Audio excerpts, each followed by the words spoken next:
Welcome to the Jeccles 69 channel, where the shit is always interesting. Today's date is the 3rd of March 2015 and this is Hits on Twitter. Today is World Wildlife Day.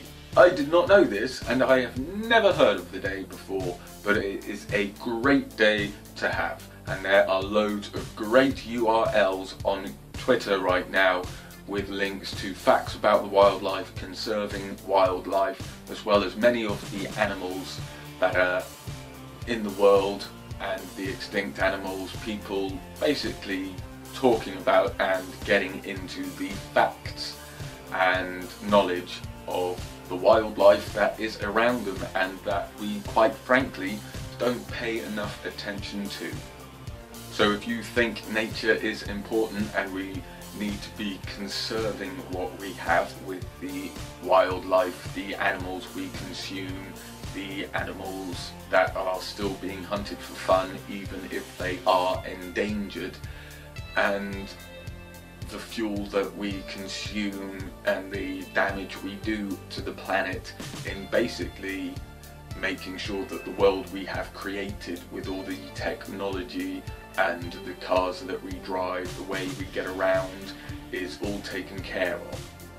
And it is something that we definitely need to be talking about more. There's still a lot of people out there that don't actually know just the amount of damage that we have created as a race, the amount of trees that have disappeared and the changes we've made to the world around us in not only a devastating way but also in a good way, because we do still conserve animals, the seas, the trees and everything else, and we do try and protect the ozone layer.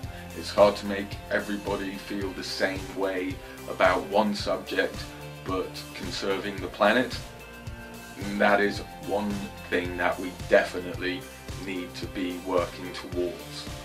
And whilst you're reading up on the wildlife around you, why not enjoy a nice pancake, because in America it is National Pancake Day.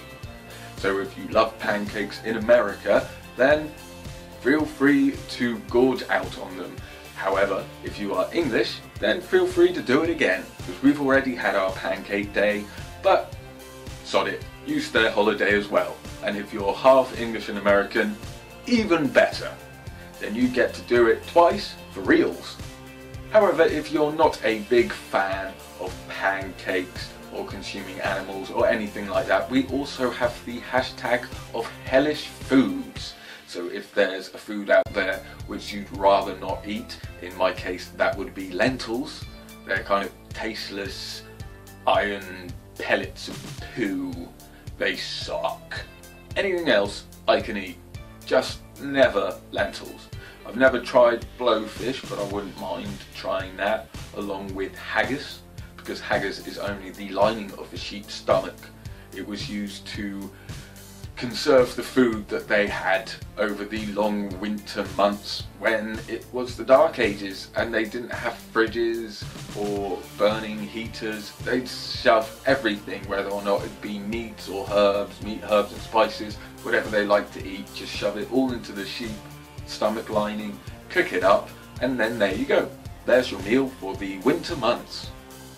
So I wouldn't mind trying haggis. I've tried many different culinary dishes. Obviously I'm English, so curry's been one of them, and Chinese, and Korean, and Thai, and Italian. Also tried some German dishes as well when I was in Berlin, and many French dishes whilst in Paris. But I've never eaten horse, or at least never knowingly eaten horse. Obviously there was that scam last year where people were getting horse meat instead of beef meat when they thought they were buying beef meat. They were getting horse. So they've tried horse and I probably have as well. And if I have, I can genuinely say it's nice. A little bit tough, but nice. And why not enjoy your pancakes or nice meal or hellish foods whilst chilling out to the 3rd series of House of Cards, which is back on Netflix.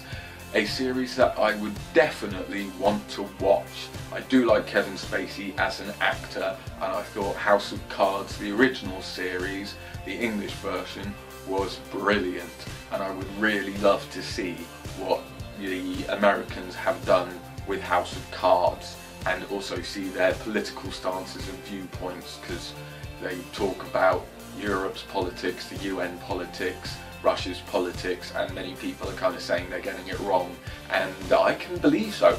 I can believe that House of Cards definitely has a slight tinge of propaganda in there, but I do want to see it because I reckon it will be brilliant.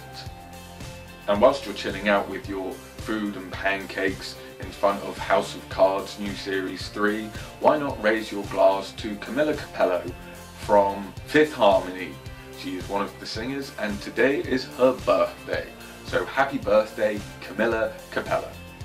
And staying with successful women whose career won't be around for that long. I mean, let's face it, Fifth Harmony is a pop act. After the 5th album, they usually get dropped from their labels. And maybe the next woman might figure out that after the 5th time of people saying no to her as president, Hillary Clinton might not run again. She's in the press at the moment because while she was Secretary of State, she used her own private email address rather than the one provided to her for her job, which has enraged a lot of people. Personally, I don't really see the whole hoo-ha around it. I mean, I know they're probably easier to hack into, but let's face it, the journalists over in England hack the phones and email addresses of celebrities and politicians, so I think if they wanted to, they could definitely hack her personal private email. Granted, if they did hack her business email, it would be worse for them in America, and they would definitely be looking at a long stint in jail, instead of over here, which is a load of hoo-ha and then nobody can really remember how it ended. But yeah, Hillary Clinton isn't in anybody's good books at the moment. Whilst over here the politics are in Twitter, we have Michael Sheen, who has given an outstanding and motivational speech the other day about the NHS staying private and staying what it should be, which is the English people pay their taxes into the system, and those taxes pay for the nurses, the doctors and the NHS to run, so that if you break your arm or you're seriously ill or critically wounded, you haven't got to pay a huge fee to be seen, and you're not left with a massive debt on your head, which is fantastic for the English people. Unfortunately, this is being manipulated and being abused by a lot of the scroungers on benefits and a lot of the immigrants coming in which don't work, and some of them just come over here for the free healthcare benefits. So you've basically got to sort out immigration before you sort out the NHS. And maybe instead of giving the NHS so much damn paperwork to do all the time, you free up their time by giving them a good computer system which is networked around the grid, so that they have time to see the patients and be more human with them and get their diagnosis more accurate rather than looking at a damn computer screen all the time. Because I went to the doctor's the other day and he barely looked at me, he barely even examined me because he was too busy looking at the computer screen, sorting out the paperwork. And when it came time for me to leave, he didn't even look at me to say goodbye, and he didn't even get off the seat to see me to the door, which I thought was pretty damn rude and uncouth of him. The lazy bastard.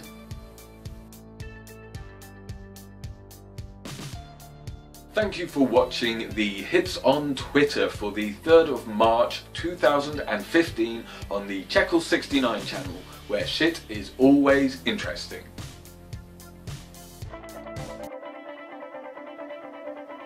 This is the Jeccles 69 channel, where interesting shit happens every day. So remember to subscribe and comment to our channel for interesting shit to do with the world of technology. Hits on Twitter.